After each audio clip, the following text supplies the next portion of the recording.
नाम रोशन कीजिए।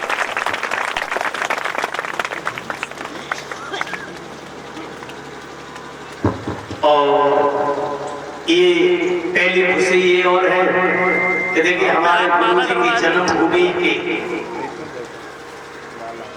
मूल निवासी है ये, हमारे गुरुदेव जी की जन्मभूमि के मूल निवासी के रहने वाले जो मतलब मधीपुर से हैं।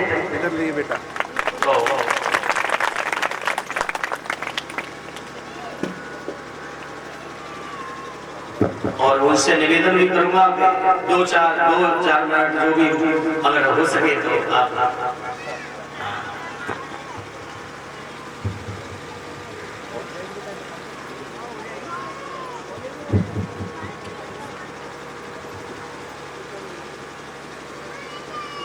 व्यासपीठ को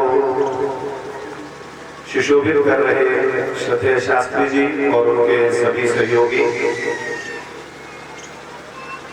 इस पवित्र पंडाल में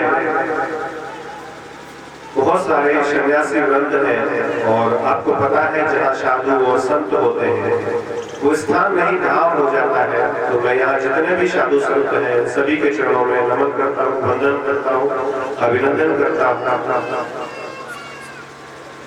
जिस परिसर में मंदिर हो और श्रीमद् भागवत का सप्ताह चल रहा हो, गांव हिम्मत, आप सब ने बहुत हिम्मत का काम किया है। हम सब जब तक सत्संग धर्म इसके सानिध्य में बने रहेंगे तब तक हमारा आप सबका जो उपहार है वो बहुत सकारात्मक होता रहेगा। मुझे आप सबके बीच में आने का सौभाग्य मिला।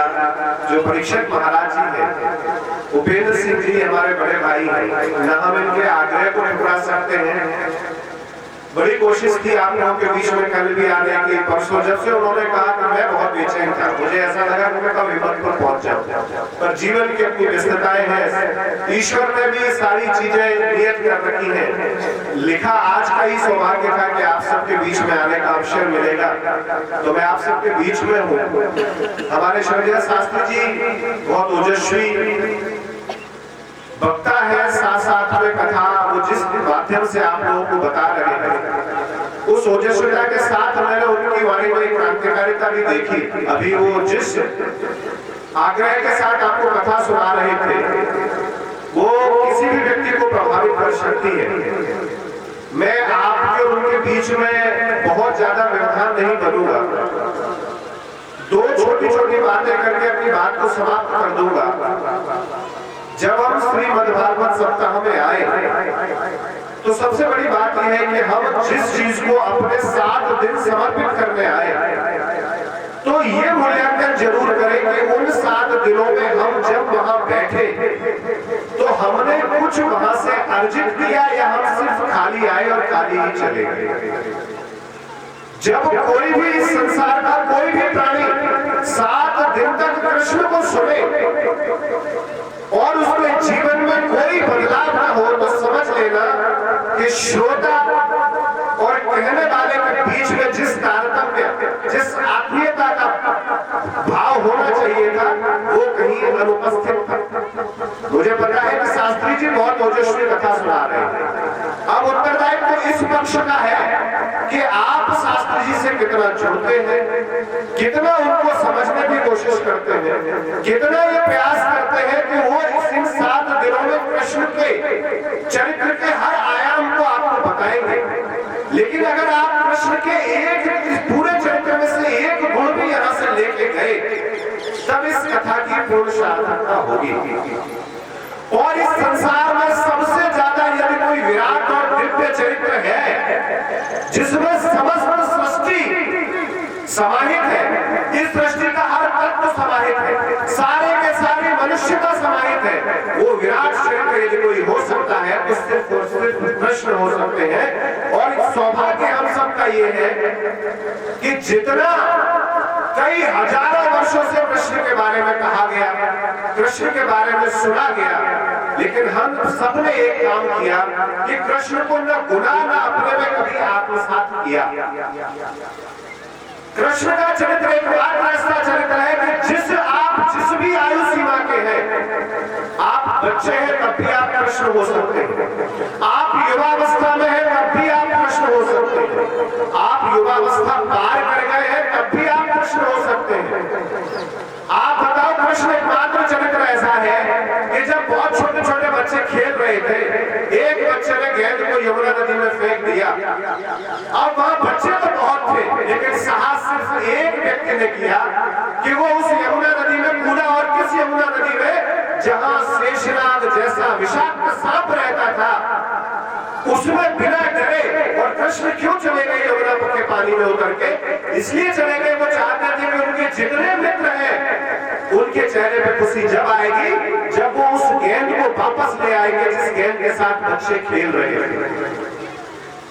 संसार में जब भी विपत्ति बहुत बड़ी हो, यमुना में शेषनाग का एक और अर्थ और भावार्थ हो सकता है कि जब समस्याएं जीवन में बहुत बड़ी हो, उन समस्याओं से लड़ने का जब आप जज्बा रखते हैं तभी उन समस्याओं को हरा सकते हैं। न कृष्ण यमुना में उतरते और न अपने पराक्रम से शेषनाग के मस्तिष्क पर बैठ पाते।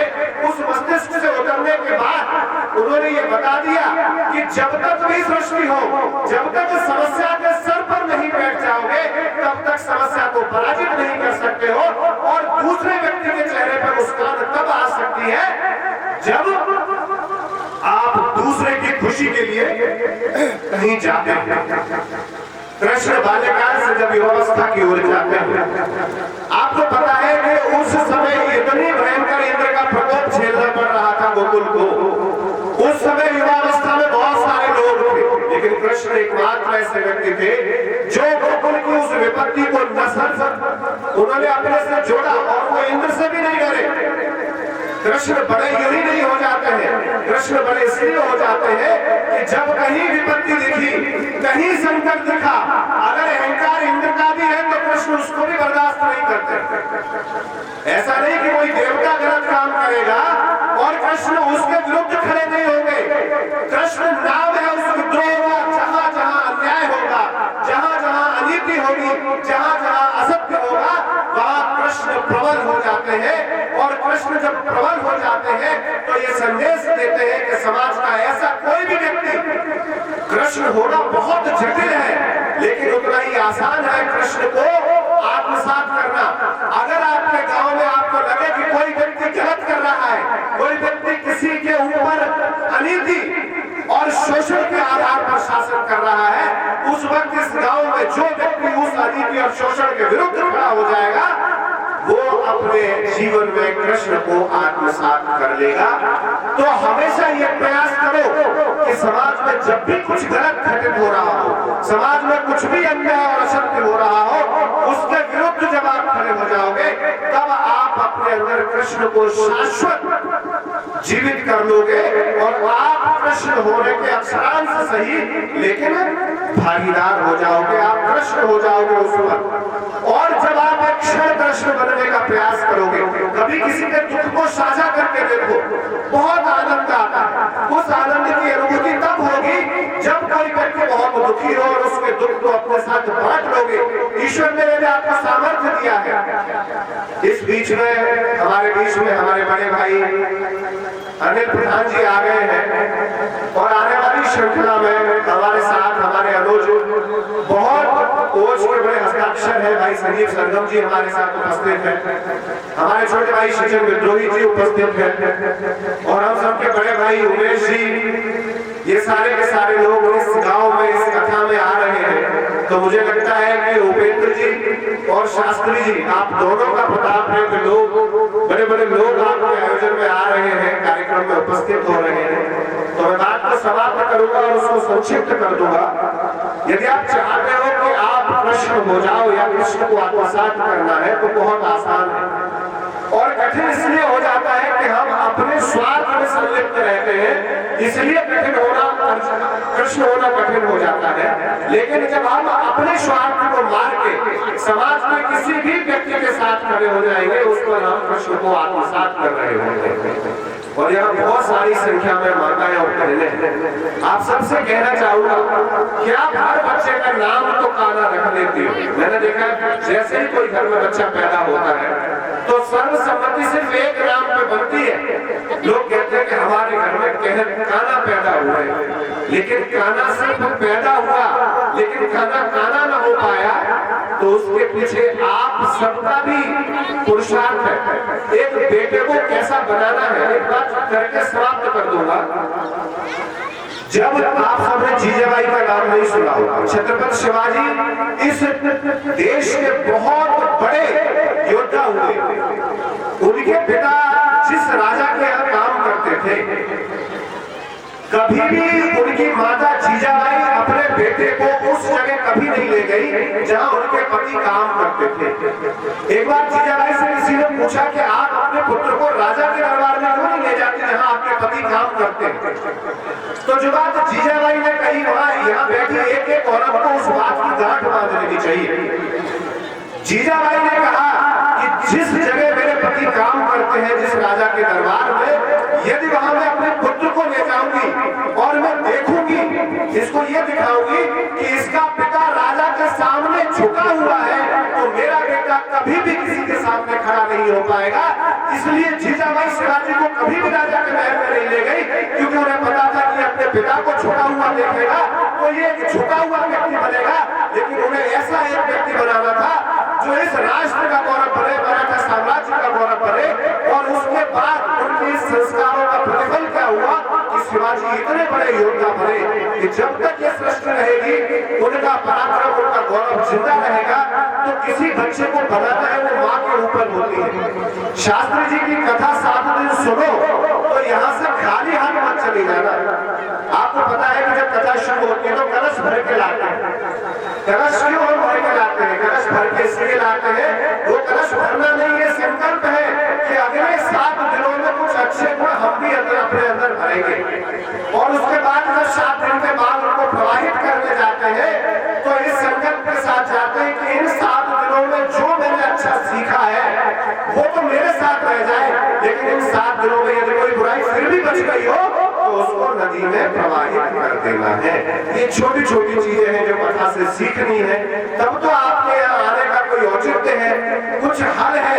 यदि आप ऐसा नहीं करते हैं तो निरर्थक आए 7 दिन व्यतीत किए और चले गए। मैं एक बार पुनः प्रदेश शास्त्री जी और उपेंद्र भाई का बहुत बहुत आभार व्यक्त करूंगा कि आपने सौभाग्य दिया इतने अच्छे लोगों के बीच आने का। और ग्राम हिम्मतपुर के लिए जितने प्रशंसा के शब्द कहे जाए वो बहुत कम है। मुझे लगता है आसपास के गाँव के लोग भी हैं, आप सब प्रशंसा के पात्र हैं। इसलिए अंत में कृष्ण के एक नारे के बाद अपने लिए जोरदार तालियां जरूर बनाना। एक बार दोनों हाथ उठाकर बोले योगीराज श्री कृष्ण भगवान की। आनंद नहीं आया, संख्या बहुत है और जयकारा बहुत छोटा है। जब कृष्ण का, मैंने बताया कि संसार में सबसे विराट चरित्र अगर कोई है तो वो कृष्ण है। और जयकारा कम से कम इतना होना चाहिए कि वसुंधरा के लोग सुन रहे कि हिम्मतपुर में श्रीमद् भागवत सप्ताह चल रहा है। तो एक बार दोनों हाथ उठा के फिर योगीराज श्री कृष्ण भगवान की।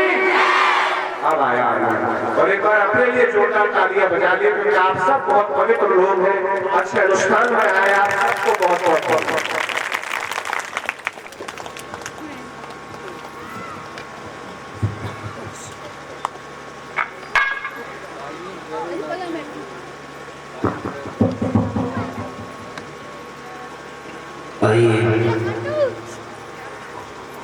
अभी हमारे बड़े भ्राता श्री मेधाव्रत शास्त्री जी के मुखारबंद से बड़ी सुंदर बातें सुनने को मिली थी। अच्छा, हम लोगों को इस बात से खुशी है कि अगर समाज में अगर कोई हमारे धर्म का प्रचार प्रसार कर रहा है तो हमें उस बात से बहुत खुशी होती है। दूसरी बात, माननीय हमारे नेता श्री अनिल यादव जो भी वर्तमान जिला पंचायत सदस्य नयावास एटा से जो भी हमारे बीच में आए हुए हैं, तो हम बड़े ही आभार व्यक्त करेंगे कि अपने नेताजी अनिल यादव जी का, वो भी सामने कृपया करके गद्दी के मंच के सामने आ जाए, जो कि आपको परिचय महाराज जी भी सम्मान करना चाह रहे हैं। बोले वृंदावन बिहारी लाल की। आइए थोड़ा सा ध्यान उसी बिंदु पर केंद्रित रखें जहां हमारे बीच में जो ये कथा प्रसंग चल रहा है। संत भगवान विराजमान है। अभी तक आपके बीच में कथाएं चलती रही थी, यानी ये सूर्यवंश के बारे में, और हमारे नेता श्री अनिल यादव जी की तरफ से जो हमें ये 501 रुपया से जो सम्मान किया गया है, मैं केवल आशीर्वाद का भूखा हूँ। हमें तो केवल बुजुर्गों का आशीर्वाद ही चाहिए जिंदगी, बस सफल इसी में है हमारी कि हमें संतों का आशीर्वाद मिलता रहे, अपनों से बड़ों का आशीर्वाद मिले, ताकि हम धर्म क्षेत्र में इसी तरह से समाज में आपकी सेवा करते हैं। आपके बीच में उस सूर्यवंश तो यही ब्राह्मण हो रहा है हमारी तरफ से। आइए हम चंद्रवंश की ओर प्रविष्ट करते हैं। चंद्रवंश में बड़ी